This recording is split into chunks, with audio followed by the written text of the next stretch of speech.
good day, everyone. This is Neil Ramsay at the Radcliffe Art and Design Incubator, and welcome to a new episode of FIU Tech Conversations. And I'm going to get right into it today because our special guest is Keanan Duffty. Keanan Duffty, the fashion designer, is with us, a fashion designer and some more, which we will learn today. And I'm going to move right into it because Keanan has very, very vast background and wealth of knowledge in fashion, not just the making of clothes, but the industry, the business, how it's distributed, and mainly and most importantly today, a lot of educational insight as how to help individuals who are looking at and thinking about the industry of fashion for work or entrepreneurial ideas. Keanan, welcome to Radcliffe Art and Design Incubator. Today you're here with us at Tech Conversations. Neil, thank you so much for this opportunity to join you. I'm very excited to chat with you today and hopefully be able to share a bit of knowledge and information and some of my story as well, which is kind of insightful because there's been some success, there's been a lot of failures along the way. It's all good stuff to learn from. So thank you. Oh, thank you and welcome. And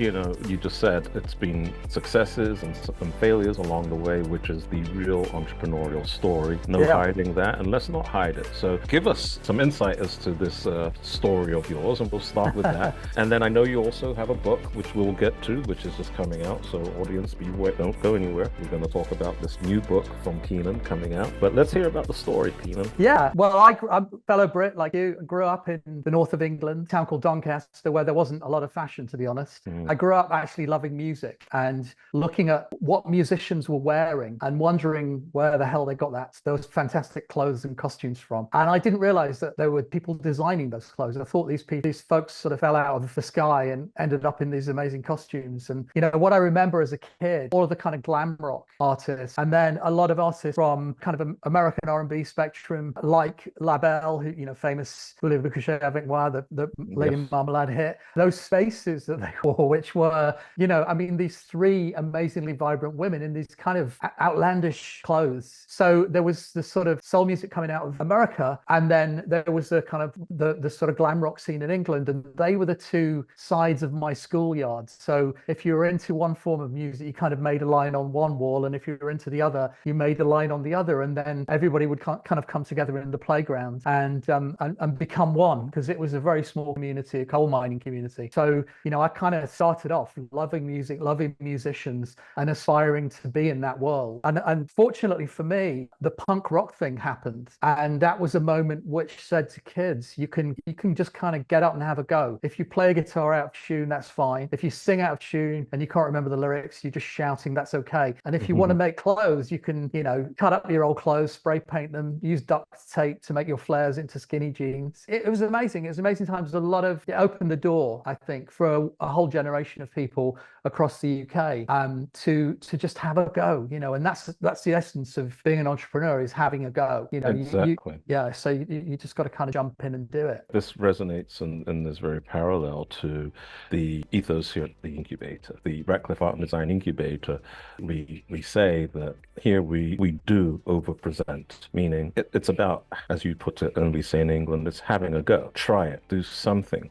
Then something else that you just touched upon, which I want to just take a moment and pause to address. And speaking of fashion, and that's geography and also time. I'm not going to get into it, but you mentioned Northern England, UK. I'm from the South. I'm from London, a major city, at around the same time. And the reason I'm stopping to take pause is because you said, there wasn't much about fashion in that part of England. Number one, here is case in point.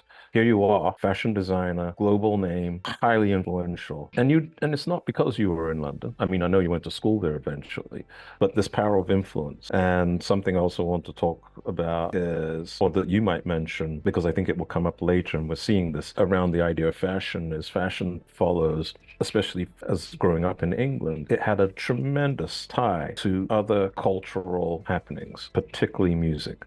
particularly where one is from, meaning, and I can't speak to because I didn't grow up here, which I might imagine New York and Miami is similar or even today, but I'm talking about the idea of discovering a particular fashion or sensibility and style from a music form and a music artist. Or so you got the punk, which then you got politics and certain reactions to that, which causes a movement, which causes a music, and then there's a certain style of dressing. And this is something that isn't foreign to me, but I bring it up because we might have an intergenerational audience. And I'm not so sure that, yes, we have influences today, and maybe it's exactly the same. But I just wanted to make that historical tie and reference to small town UK, not a major fashion hub, but it was a movement and a culture. And it was a time in life where people were, or youth, actually got up and said, no, we're going to do something. Yeah, and it was, you know, when I say there wasn't a lot of fashion in my hometown, that's in comparison to what was happening in London. Because first of all, London had a really rich and diverse mixture of culture from all around the world. That tended not to be the case in certain towns. Like my town was a coal mining town. Nobody was moving there. People were not even moving away. It was the community there. A kid would grow up and kind of live in a house on the same street as their parents and the rest of their family. There wasn't a lot of movement in the world at that time. It was unusual for people to go outside of town. And I was lucky to meet a couple of people who are still my dearest friends to this day, who were a little bit older than me. And they were getting on the train and going down to London and going to all of these great fashion stores and punk boutiques and so on, and coming back and kind of telling me about it. And I was like hanging on every word. And that really was what they were my influences at that time. Today, obviously, the you know, social media, it plays that part. So the interesting thing was in those times, it was really tangible, because it was an actual person that you had a relationship with, that were, you know, going and finding new things, new music or new styles or whatever, and then kind of coming home with that. And you wanted to be part of that. You wanted to sort of play in that playground. Yeah, that's exactly what it was. Very tangible. It was just very tangible. It was almost ritualistic. Going to the music store, the whole thing. It was a scene. You know, you'd see the Teddy Boys, you'd see the Soul Boys, you'd see and going on and so forth. And I know, and you are very well. You could put your name in Google, Keanan, last name Duffty, and our audience will see an array of projects that you have been involved in. And I'm going to encourage them to do that if they don't know your name, because they'll realize that they know everybody that you've worked with. We're going to stop there, because you now have taken a lot, or you got your experience, you're around today, you are still, this is not a yesterday conversation, this is now today, this is now here.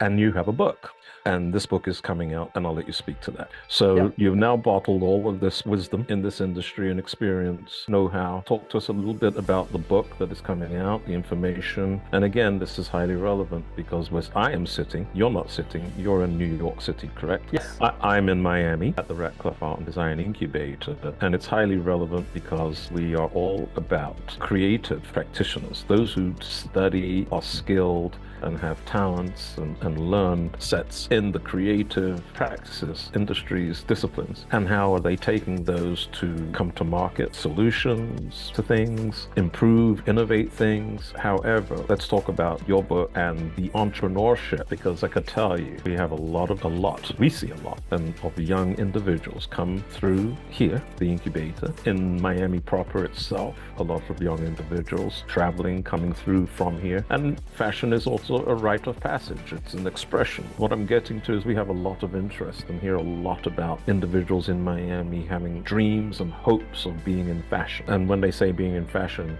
I understand they want to wear fashion, but our discussion today, and hopefully what they're talking about, is being in the business of fashion, earning a living in fashion, making strides in fashion, which is completely different to wearing fashion. So take it away from me, Keanan. Well, yeah, it's just, that's a great way to sort of set it up. I mean, I was in my hometown. I wanted to get out of my hometown, so I applied to go to fashion school, to go to art school actually in London, and I got a place at Central St. Martin, which was called St. Martin's School of Art in those days. I started there in 1982, which is now seems like eons ago, and is. And I quickly realized that what I was making, the clothes I was designing, and I was actually making a lot of stuff. I was making hats, I was making clothes and so on. And I found an outlet for them, because in those days, higher education was a much smaller enterprise. I was fortunate to have a street level desk at a window.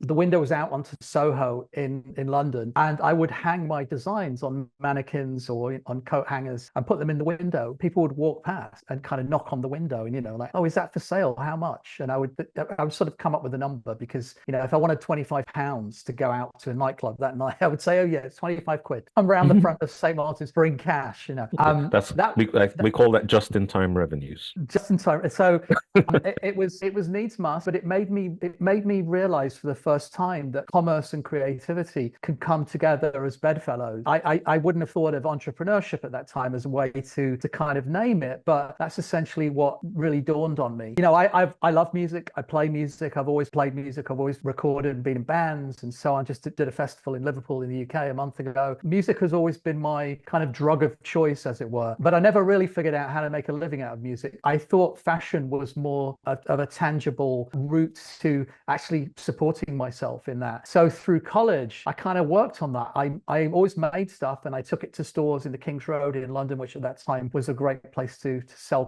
fashion collections. And I managed to get in some really good stores. We got a lot of press that supported that, which today, we wouldn't be going to print media outlets. We would sort of promote it ourselves on social media. But that was the route to market in those days. And so for those 4 years, I really honed that idea of, okay, I can do this for myself. I can work and make stuff and sell it, and that can implement my student grant. And it was kind of an epiphany. And so I worked really hard in college, but I also worked hard at building a brand, as it were. I wouldn't have called it that in those days. But, I was just going to say, do you know what they called it those days? Because if we say brand, like it rolls off our tongue, brand. But this is nothing new. What did we call it in those days? Because it's not as though we didn't do any of this back then, or you weren't doing it or thinking about it. Yeah. So what did how did they call it? In school, we called it I want to make my own collection. That's what people would say. I want to make my own collection. But the holy grail in those days was actually to have a retail store. Everybody talked about having their own shop.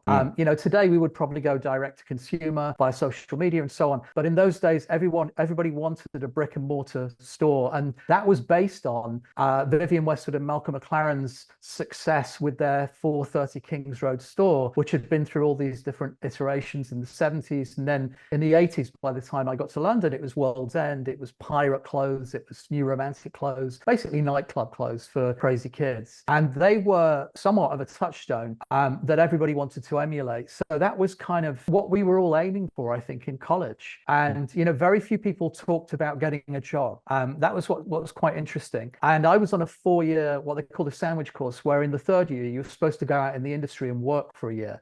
During that year, I didn't do that. I went and basically worked for myself, making stuff and continuing to sell it.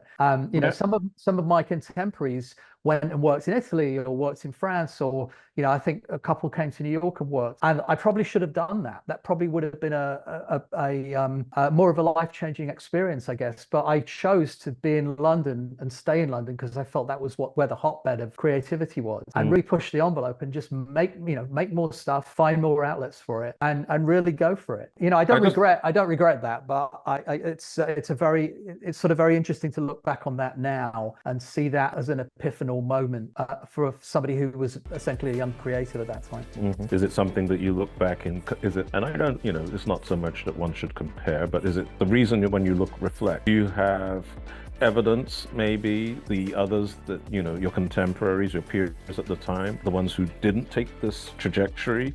Is there some evidence that trajectory of going to get a job in Italy, Paris, Spain, or France, wherever you said, did you see an alternative consequence one way or the other that was glaring, or just individual choice and worked for some, didn't work for others? It's a really good question, and I think everybody takes their own path. One of my best friends in school, who's still one of my best friends today, said to me at the time, "You're completely unemployable." And so when he said that to me, it was kind of like, oh, okay, yeah, I guess you're right. I should really be doing my own thing. Yeah, you're an entrepreneur. You're unemployable. Yeah, I mean, I think that was actually a good signpost for him to give to me at that time.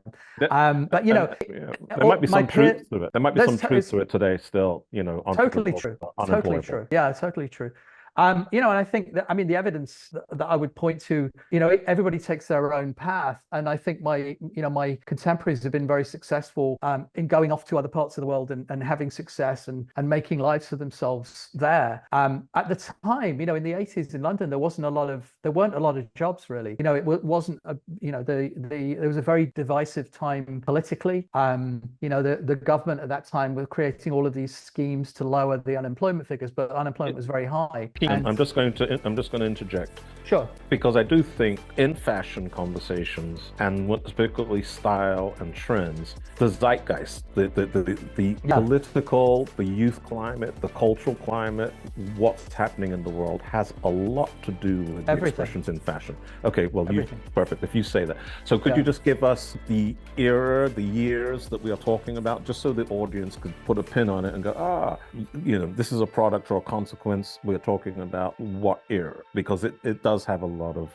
external plays as you mentioned some huge, what I call iconic milestones in fashion. I mean, you're rolling them off your tongue.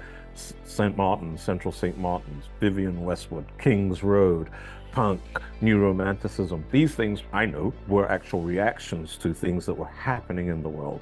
So maybe that's why I said, if you just give it some context around that, because things are happening in the world today which could be leading indicators of tremendous expressions and trends and things that we might see happen in design, because often what I'm saying is world events manifest into amazing art, design, and creations. Yeah, I mean, to give it a timeline, I moved to London in 1982, in September 1982, and I studied at St. Martin's until 1986. And that was a very embryonic time because it was post-punk, and there were a lot of other musical genres that were having an amazing influence at that time. Dance music, particularly kind of form of funk that was called go-go, which was coming out of Chicago at the time, I believe. Nascent hip-hop scene. All of that was being transported back to London by people. I think go-go was DC, house was Chicago. DC, house was Chicago. Go-go was DC, house was Chicago. Yeah, those elements were being translated by people that were coming to the US from London, and then kind of bringing records back or bringing styles of dress back and so on. Very famously, Malcolm McLaren came to New York with his band Bow Wow Wow. He was managing this band at the time, and was walking down the street and saw a guy walking towards him with a Sex Pistols t-shirt, and he said to the guy, "I used to manage that band." And the guy was Afrika Bambaataa, who said to Malcolm, "Oh, well, I'm a DJ, you know, I'm DJing in the Bronx tonight, come to the Bronx." And Malcolm did, and he saw a street party where, you know, DJs were Technic's desks were plugged into street lights. They were playing Technic's desks like in musical instruments. And Malcolm said he had an epiphany at that time, because he thought, wow, punk got rid of the musicianship. You basically only needed 2 or 3 chords in punk. But now hip hop is getting rid of musical instruments. You don't need a musical instrument. You can kind of scratch and employ turntablism and go from one record to another, and then have essentially what is kind of like a reggae MC, you know, rapping over the top of the music, toasting almost over the top of the music. So there are all these really interesting, different forms coming together that were kind of creating something very new. And that's an idea that I've always tried to employ in anything I do, is taking mismatched things, mashing them together, and out of that comes something. It's very, very hard to come up with an original idea, but something that has a new take maybe on existing ideas by kind of throwing them into the mixer and you know, spinning them together and then coming out with something else. And I think that was what was really interesting about that era. You had a band like Culture Club, for example, with Boy George, who is a very outlandish nightclub personality in London, who suddenly everyone realized he had this beautiful voice, and his band were essentially playing lovers rock reggae, you know. And so it was a kind of a conflict of how this person looks and dresses, which was really androgynous, and then a form of music that was coming, you know, from Jamaica. They were co-opting it, and it sort of was an appropriation, let's say. But George loved reggae, and that was kind of it. I think that was evident in that music, that there was a real heart to what he was trying to do. He wasn't just trying to lift things from another culture. He was actually, you know, putting things together and saying something as well lyrically. And it was very much of that era. I think it was a very interesting time. The 80s are really maligned, obviously, today, because people look back on it as an era of greed, and that certainly was the case, and an era of materialism, and that's true. But it was also amazing creativity where there were, great designers, great graphic designers, filmmakers and musicians and fashion designers that came to the fore. So yeah, really, really interesting time. I'm lucky. I feel very lucky to have lived through it. Yeah, absolutely. And we share in that time in London. So some of these references I am familiar, and why I'm attempting to maybe disseminate or translate for those who didn't come from the same geographic spot that you and I shared. To synthesize what you just said in that story for our audience and for our fellows and anyone on this that's an entrepreneur thinking about it, what you just went through and described is really another way of articulating the word innovation. Everything that you just described creates a culture and an environment that allows for innovation. And the reason I say allows is because one has to allow for it, because the story that you just highlighted, and if anyone didn't realize, it's nothing other than a bunch of disparate people, things, cultures, anyone in their quote unquote right mind, quote unquote, following a procedure or policy will never put together. And circumstances. And again, you said, the 80s, and the reason I'm bringing it back is because these things do go in cycles. The greed, the economics, the situation, the social situation, the lack of jobs, the poor distribution of wealth created social phenomena in response. And so it needed to innovate. And people needed to innovate. And the reason I'm stopping and maybe belaboring this point is because we are sitting here today now, and a lot is being asked of corporate, of individuals, of our students and citizens. We all have to participate in innovating certain things because progress has to be made. And what we are finding is the world's not moving slowly in certain areas. So talk to me now a little about what it is you're delivering in the fashion entrepreneurship book, and why someone is give us the value proposition. Why do we need to have this on our shelves? Why do we need to have it on our shelves is a great question, because in the book I asked, why do we need fashion, and do we need fashion? That's a question for now. It creates a lot of waste. It's very divisive. It's very of a velvet rope mentality, and so I do question that in the book. Nevertheless, there are a lot of people around the world that want to follow an entrepreneurial track in their lives. And so for those that do, what I try to do, this is not a book about how to design. It's a book about how to kind of build the structure of a business, how to form a legal entity, write a business plan, create a structure for that business. And it's built around 7 really great contributors, some of whom are most of them are actually very good friends of mine, from sort of leading speakers in retail, in design, in marketing, in the legal side of fashion, and in the public relations side of fashion too. And that's essentially what the book is about. And it's based on my own experience of having built several businesses in fashion. I was fortunate in the 90s when I left London, I came to New York and set up my own business here. And again, it was very small. It was terribly underfunded. One of the lucky breaks that I had at that time was to collaborate with Reebok on a co-branded sneaker collection, which I did for 3 years. And we created 36 styles of shoes over 3 years. Part of that deal was they kind of helped. Wait, can you hold a minute? I'm just doing. Sorry. 36 styles of shoes over 3 years, so that's a style a month. Yeah, it's basically for 3 years. It's basically fashion is shown traditionally during fashion weeks in the spring and the fall. And so what I would do was collaborate with Reebok to create 6 styles in the spring, 6 styles in the fall over a 3-year period. So that ended up with 36 styles. That helped to fund my runway shows. It also gave Reebok, which were at that time a very damaged brand. It gave them the entree into very good retail stores in the US, like Barney's, very good retail stores in Japan, United Arrows, Beams, Journal Standard, and so on, and stores like Harvey Nichols and Harrods in the UK. Reebok couldn't get into those stores at that time. They needed a way in. I already had my clothes selling in those stores, so it was natural to create these very limited edition runs of shoe, which are actually only limited to the amount that I sold. You know, if we sold Okay. 200, if we sold 200 pairs, it was 200 pairs of the style. If we sold 500 pairs, it was 500 pairs, whatever. Can I ask you a quick question on this? Yeah, Just, sure.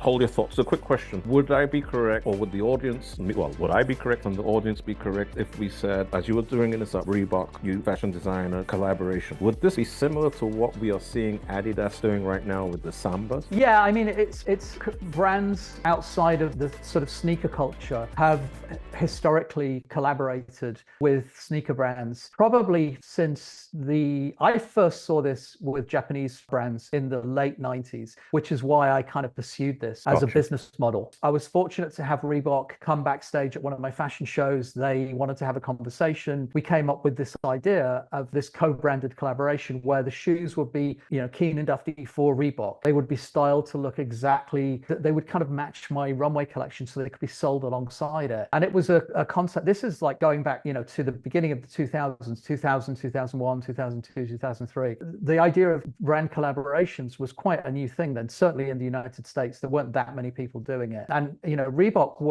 the timing was just very fortunate. Reebok were looking for something. I was doing these great shows at New York Fashion Week that had, you know, a lot of kind of punk rock energy. They were very unlike anything at New York Fashion Week at that time. The creative director of Reebok at that time was a fellow Brit, so he kind of got it all. You know, he understood. Sure. So it was a kind of, you know, match. They even had a Union Jack on there. They had a Union Jack. It was perfect. I mean, I had a little store in Soho on Spring Street at the time, and we had all of the boxes with the Union Jack, you know, boxes, footwear, and all the sneakers displayed inside these fantastic. It was as if we made the brand together. You know, we were kind of made in heaven to be together, and it was a great collaboration. Lasted for 3 years. It was very good for my brand because I was a small self-funded entity, and I was making clothes, some in Italy, some in Hong Kong, some in the US, all around the world, but in small batches. And this kind of gave me sort of a business plan, if you like, or a plan to go forward with. So after Reebok, I collaborated with Gola, with Dr. Martens, with Aveda hair care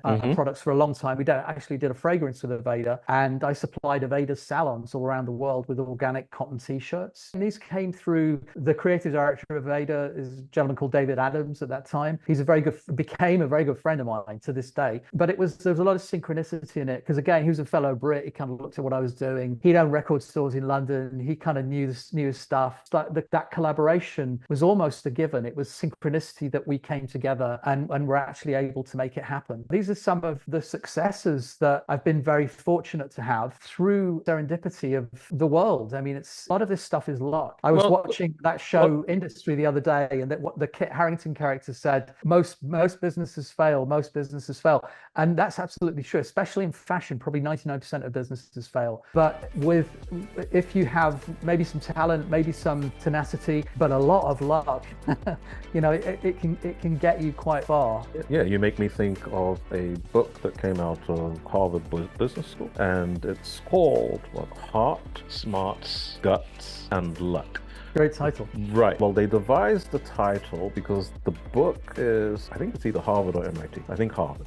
So they wanted to find out, because we just said entrepreneurs pretty unhireable, you know, and it's not because they're bad or anything. It's because, guess what? They're busy fixing and solving things, so they don't generally like to manage status quo. But that's why they're unhireable. They're going to change. they're going to change something. So we'll keep. You know, so it's very funny. I was very lucky to work with David Bowie, who was always a kind of hero of mine. I was very fortunate to collaborate with him on a fashion collection. And in our first ever meeting, we were sitting in this big boardroom of his business manager. And I was talking to him, and suddenly I was overcome by the fact I was talking to David Bowie. And I said to him, "Oh, I'm sorry, I've completely lost my thread." And he said, "Oh, that's not very good for a fashion designer." Heart, Smarts, Guts, and Luck. It was a survey that Harvard conducted, Harvard Business School, because they wanted to know what's the makeup of an entrepreneur. Is there a successful ingredient? And in short, the title is the results of the survey. Successful entrepreneur entrepreneurs have heart, right? So they're full of love, passion, whatever it is for whatever they're doing. They have smarts. They got to have the intelligence. The guts is they are brave enough, animal spirit enough to believe they can do it. And so they're brave. And then it ends with luck, because a tremendous amount of the success was those things coupled or brought together with luck. Luck could not be left out. And I think that's very important. That's why I stopped on it. Then I lost my train of thought, because it's probably not academic. It's like, oh, you know what? There's a lot of luck involved in business. Well, there is, and also, you know, there's that sort of tenet of kind of opportunity, being prepared for the opportunity that kind of lands in front of you. My friend Raoul Shah is the founder of Exposure, which is, you know, one of the leading branding companies in the world. They're based in London, have offices in New York and offices in Tokyo and around the world, and he's a contributor to the book. I asked him if he would contribute to one of the chapters, and Raoul told me, I knew this story, but he told me he was studying at Manchester University, got a job with a very commercial jeans company in London, Pepe Jeans, where he learned basically everything he needed to know. And then Pepe was restructured. He lost his job, and he thought, "What am I going to do?" And then he thought, "Well, I'll run a nightclub. It'll be a good way to make some quick cash, and meet a lot of people and listen to great music that I'm into." And as he was running the club, the marketing director for Converse was coming to the club, and at the time, Converse was a damaged brand in the UK. Nobody was interested. And this lady said to my friend Raoul, "Listen, you're on the door of this club. You meet everyone as they come in. If I give you some shoes, will you promote them?" And Raoul said, "Yeah, sure. I can give them to people in the club. If you give me shoes, I'll just give them away." So this was very successful. He ended up giving a pair at one point to Jay-Z before Jay-Z was a big name. And that was a kind of a big hit for him. But Raoul said that this turned into the marketing director of Converse saying to him, "Can you do PR for Converse in the UK?" And he said, "Well, first of all, I don't have a company and I'm not a PR person. But if you just keep giving me shoes, I'll keep giving them away." This was the kind of essence of seeding product to the right people. He was an influencer essentially. He became actually the first external PR for Converse in the UK. He set up a business, called it Exposure, and he was off. And he told me that once he kind of accepted this gig from Converse, he then realized, I don't know anything about PR. So he went and asked his friend, who's another contributor in the book, Julian Vogel, who again owns Modus PR. He's the founder of Modus, one of the powerhouses of PR in the UK, actually globally. And so Raoul went to Julian and said, "What do I do?" And so Julian said, "Oh, XYZ, this is what you do."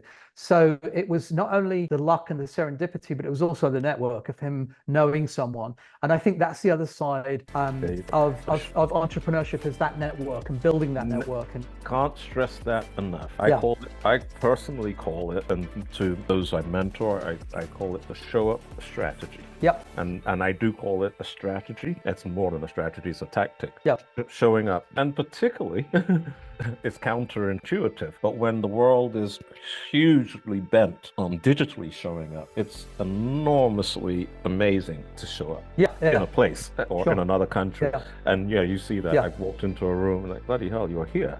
Yeah. That doesn't happen too often. So for those listening and those interested in, this is not even just fashion, this is any entrepreneurship. Everything. The power of it's on the wall right here in our incubator. Business is relationships. And whether we like it or not, we can't get away from the fact that in order to be in business, one ought to be able to have relationships with other people and build those and sustain those, and business can follow suit. This is absolutely terrific. And like I said, we can go on so long because you have this time in history, where you are, what you've done, the successes and where you've achieved. But I'm going to come towards the conclusion of this, and I have a question for you that I'm going to ask you. And this came from one of a colleague, a designer in the incubator here with me. And it's a bit of a catch-all so I said, let me ask you this.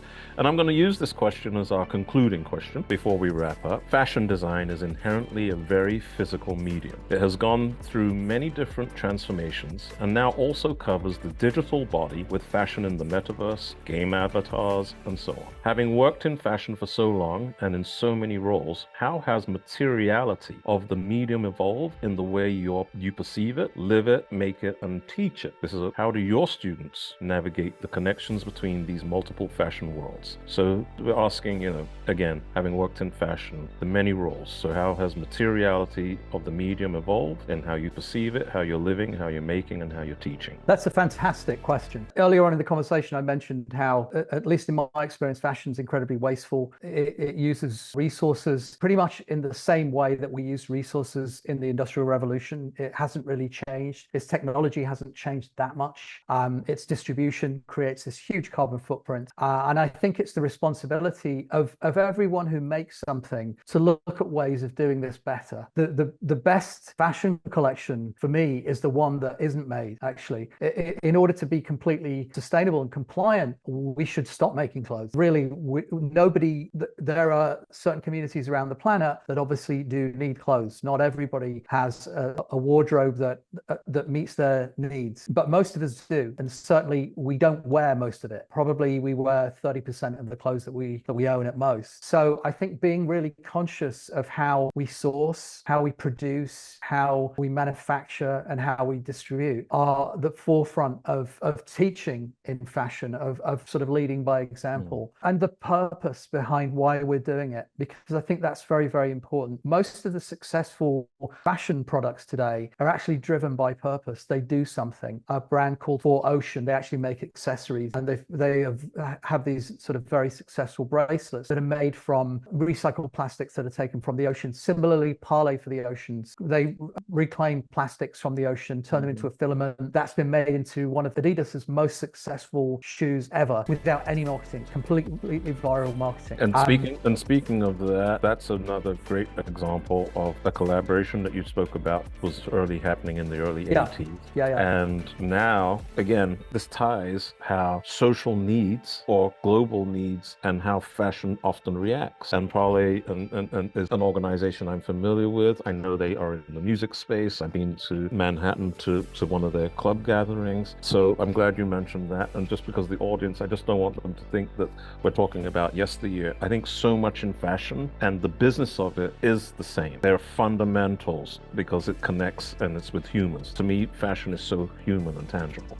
And that part hasn't changed, even despite so many of these other mechanisms. But so much of what you're saying isn't lost. It's like, oh, well, that's happening today. That's happening today. But it's enveloped in tremendous technology conversations. Of course, the word fashion itself lends itself to this idea that this is something that you don't know about or you couldn't possibly know about. You're too old or you became before it. So fashion has this continuous thing as though it's always for the newly born, quote unquote. So I enjoy that. I have another question for you. If you're not done there, I think I interrupted. Do you want to finish your thought? No, well, what I would say is, so in my own practice, 20 odd years ago, we were making a lot of products from recycled garments. It was actually a needs must more than anything else. I was sourcing Levi 501 jeans, taking them apart, rebuilding them, decorating them, and selling them for quite a healthy margin into stores like Bergdorf Goodman and Barney's and so on. The same with white tuxedo shirts, like dress shirts. Same with vintage athletic wear, kind of Jordan tracksuits from the 80s and 90s. We were sourcing this from a supplier in upstate New York because it was actually a look. It wasn't necessarily that I was sort of pursuing this more sustainable route to fashion, but at the same time, I was also manufacturing a lot of shirts and t-shirts and so on for Aveda. And we were using organic cotton for that because Aveda has always been a completely sustainable, their intentions in terms of sustainability, very high benchmark. I think it's something I've always been aware of and connected with. But, it's, again, fashion is, I prefer style to fashion. I prefer the idea of style to the idea of fashion because fashion's something people follow, whereas style is about the individual, about creating one's own personification in the world. And I think that's actually, to me, is much more important than fashion. Yeah, I say fashion, like you said, you follow. Style is developed. Yeah. And I enjoy that. Go on, you've got one more question, yeah. I have one more question, and because I'm thinking, what, we can go for another hour, but no, we're not allowed to. I do have a question question. And the question, I'm going to now bring this back to 305 Miami and understanding and knowing. I've been here many, many years, lived in London and New York. So, and you've lived in what I call style creator, fashion hubs, fashion center. And here's Miami. And for all the years that I've known it and been around, there's this underlying conversation about fashion in Miami. I've seen cycles of and iterations of an attempt to have a fashion, I don't know how to put it, but like, yeah, for Miami to be a fashion city. Yeah. I have a different lens. I won't share my opinion. I particularly don't see Miami as a fashion city, but that's not for me to determine. I do think there are challenges. As someone who can determine this, who has been in the business and whatever. And the reason I'm saying this is I'm simply saying I see Miami as an amazing retail of fashion, right? We got most successful retailers in the country. So in terms of retailing fashion product, heck yeah, we could sell a fashion item like nobody's business. But to go back to the purpose of your book and how we started this, and my opening remark was, well, because one wears fashion doesn't mean that they should be in the business of fashion, or it's not necessarily related. What are your thoughts? Because again, I see I don't know if it's a great demand, because if there was, I think it might have happened. So there's a demand and it's always sizzling, but I'm not sure if it's a retail distribution of fashion from other places, and this is a hotspot for that. But I'm talking about this thirst or to actually become a city in the conversation of producing fashion. And that's where I'm curious of how you see, what would you tell Miami if it wants to be in fashion? How does that begin with a process that might lead to a successful outcome? Any of these so-called fashion cities, Paris, Milan, New York, London, they're kind of the big four. They have an ecosystem in place firmly that's existed time immemorial. They have probably not manufacturing anymore, though they do have some manufacturing, but they have brands and entities that are based in those cities. They have a sort of industrial media complex that can kind of support that. They have educational centers that can support it. They have all of these essential ingredients. And I think Miami has some of those ingredients. It certainly has great educational centers to support the growth of emerging talent and the learning opportunities for that talent. The manufacturing hub went away from Miami. It used to be in Wynwood. Wynwood was all mostly inexpensive, but nevertheless swimwear and cut and sew products and things. That went away, and real estate, the cost of real estate kind of pushed it out. Miami's becoming more and more expensive in terms of real estate, and it's comparable with New York City in many degrees. Certainly the cost per square foot of retail means that only the most highly sought after leading luxury brands can really afford to be in Miami. So it's hard for independent retailers to be there. So if you don't have independent retailers, how does an independent brand get a foothold in physical retail? And it's important to have physical retail. You can't just be online. You have to have the hybrid of both online and brick and mortar. You're asking a great question. It's a very big question for a lot of the so-called second tier cities in fashion, because the second tier cities are all extremely sort of wealthy cities with high net worth individuals and high cost of real estate. Shanghai, for example, is another example. Tokyo could be considered a second tier, in between second and first tier city. But those cities, again, they don't necessarily have all of the ingredients to really allow for the entrepreneur to be able to breathe and grow. So I think there is a level of investment that's needed, but that's always difficult, particularly in fashion. I mean, getting local government to invest in fashion is almost, I've found it impossible. The idea of anybody that's working in fashion, well, good luck, you're on your own, go to it and make of it what you will. So it's really hard. I think the intention is in Miami. I think there are a lot of individuals that are looking for a way to kind of build on that ecosystem or build that ecosystem. If you look at the swimwear industry, Miami has a very strong swimwear industry because of its location, because of its beach lifestyle and so on.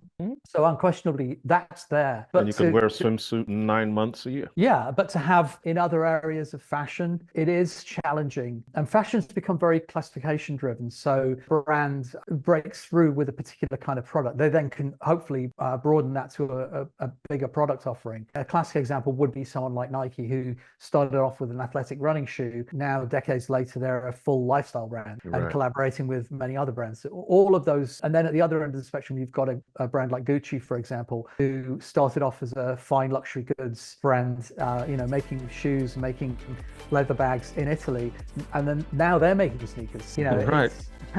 There's a lot of competition from all of this. And correct me if I'm wrong, though, but they're just listening, right? Their job is to listen. And if people want to now put on a suit, and yes, you can put on a $2,000 suit and wear it with a pair of sneakers, because it's A-okay now. They listen, and now they have a market to make those sneakers. Isn't that what they do? Yeah, that's what all global fashion brands do, is they end up interpreting whatever's driving the market. They start off as the leader and they're driving the market, but then they kind of fall back into the role of kind of following the global trend. So, the global trend over the last 10, 15 years has been to more athletically driven products, or at least products that came from the athletic space because they have utility, function, comfort, all of those factors.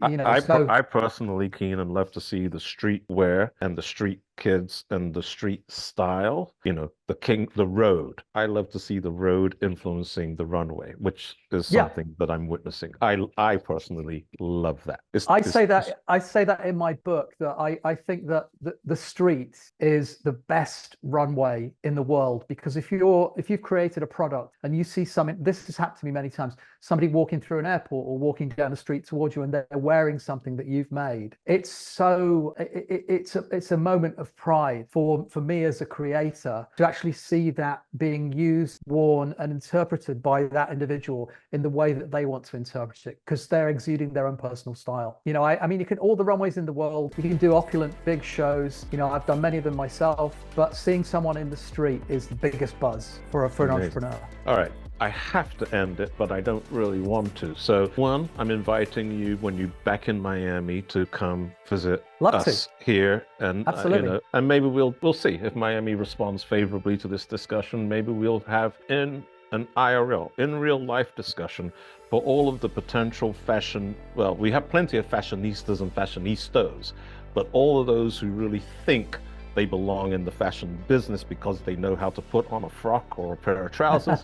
I think we should invite them to come here and to really hear about, all right, if you think you can, let's talk about, we'll give them somewhere, have a go. So have a go. There's that. Could you tell us the title of the book? Yes. The publisher, and perhaps where we will find it. So the name of the book, Keanan, is? The name of the book is The Fashion Entrepreneur, The Definitive Guide to Building Your Brand. It's authored by myself, Keanan Duffty, and it's published by Laurence King, Hachette, and it's available at all good bookstores, Barnes & Noble, Target, terrific. Amazon, you name it. It's there. Good. Books and books. It'll be in books. Oh, books and books. It probably will be on our campus because we have a Barnes & Noble here, as you just mentioned. So if it's not on there, we can get it right here. Keanan Duffty. Or Clean and Dusty. I answered Clean and Dusty. A fashion designer and thank you for giving us a lot of information on the some. And really, I could say it's going to be extremely valuable to Miami. And the big takeaway here that I want for our fellows and fellow Miamians is have a go, but do remember, wearing fashion is not the business of fashion. But have a go. Have a go, right? 100%. Keanan. Thank you, Neil. Okay, thank you so much. And again, this is Radcliffe Art and Design Incubator, FIU Tech Conversations, and I'm Neil Ramsay. Have a good day. Cheers.